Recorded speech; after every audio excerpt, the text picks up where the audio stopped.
What's up, guys? I'm Jason, aka Captain Nasty, your muscle captain. Welcome back to Anchored in Muscle Radio, episode 12. And today, guys, I've been promoting this. This is huge for us. It's special.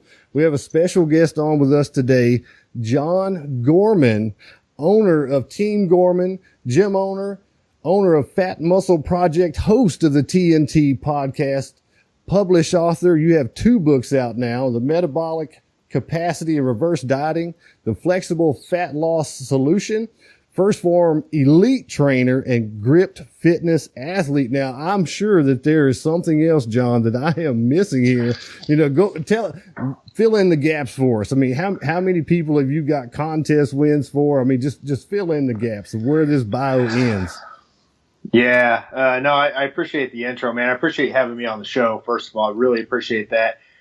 Just one other thing I wanted to mention that's important is that I co-own the Physique Summit conference with Cliff Wilson, very good friend of mine. And that's a conference that we host every single year. And we bring in the top researchers, diet coaches, and bodybuilders in the industry. And we present for 2 days. We have CEUs. We have a lot of fun. So that's every year. We're about to announce the speakers and the dates for 2018. We're going to announce that in February. But I do co-own that with Cliff Wilson. So that's one thing I wanted to mention because it's definitely a passion of mine. It's something that we're trying to grow, and it's just going. This is our 4th year coming up, and It's just growing off the charts. I'm a huge fan of Cliff. Also, I'm going to see if I can get Cliff to come on with us in the future at some point too. I was hoping to meet him back in July, but he had a spot to speak, and then you know how crazy it gets up there. I didn't get a chance to talk to him. So, man, you know, we'll get into it. I'm happy to have you on. What we were talking about before we started recording was, you know, the niche that I work in, the people I try to work with are in the maritime fields, any related fields in their family. And what we were going to talk about today is metabolic adaptation, because what we find in most cases is due to the sleep patterns, due to the work schedule, the stresses of the job. What we find in most cases, we have literally seen, I've helped people before, a male of 330 pounds.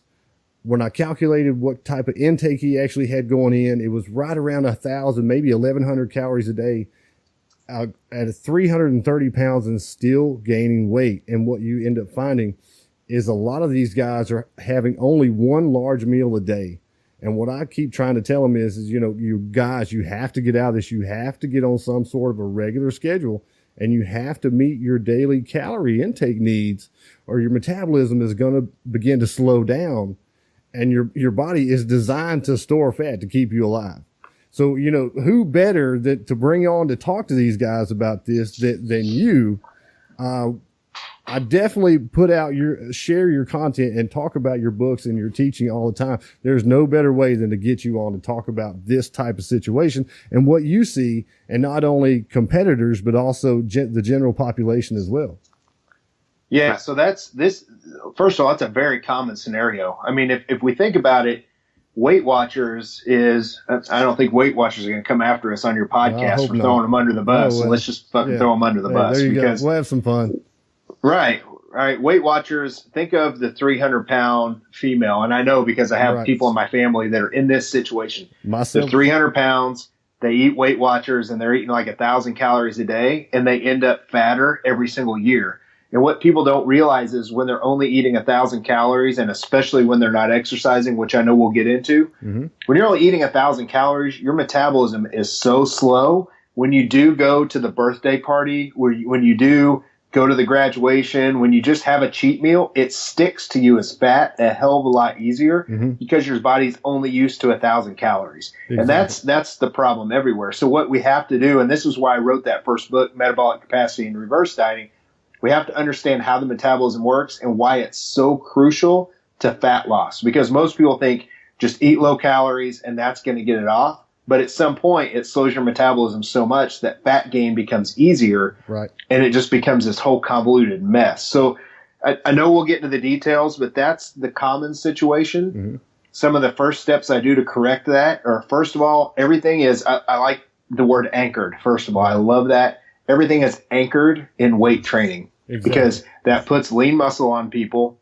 which helps speed up your metabolism, but it also helps you start eating more, which speeds up your metabolism. So now you have to eat more than 1,000 calories. It speeds your metabolism up. The weight training speeds your metabolism up. Then your body starts losing fat, and you're able to keep it off a lot better. Exactly right. And that's exactly what I try to tell my guys all the time. Now, what are your thoughts on meal timing and meal frequency when you start thinking about, just like what you were saying, needing to get in those calories, needing to get those the training in, because from where I'm coming from, each time that they have a meal, they have the proper portion of protein, they're going to get a little boost. I like to describe it to them like an old steam engine. You got to stoke that fire every few hours to increase that metabolic rate. And that's exactly what we're trying to do. 24 hours a day, we're trying to find different tactics to do that.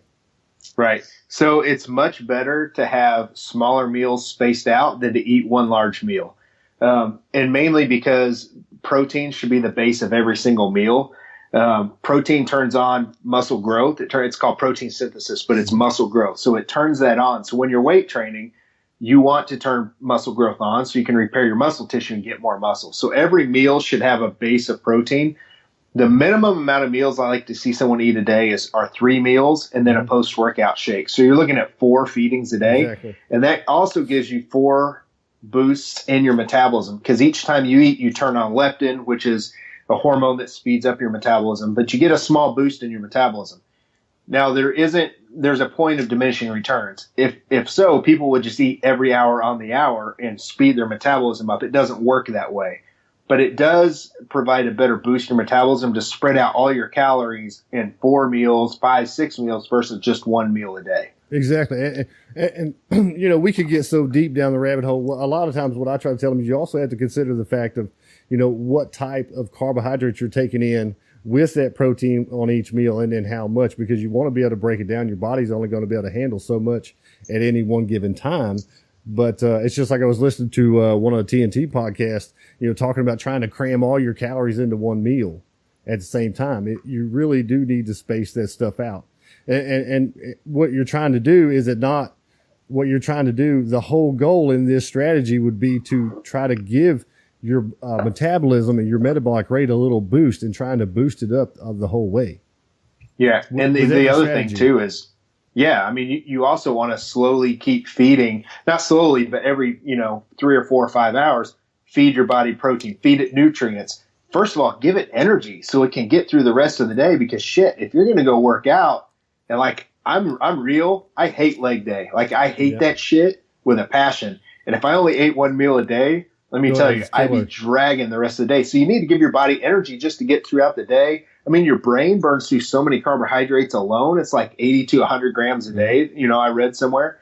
Like, you need carbs and meals, just nutrients for your brain. So, I mean, people need to get away from the 1 meal a day and just go with periodic feedings about every 4 or 5 hours. Right. Now we're talking about how in that situation, they may already be in the hole, if you will, with some type of metabolic adaptation, a slowed metabolism, for lack of a better term.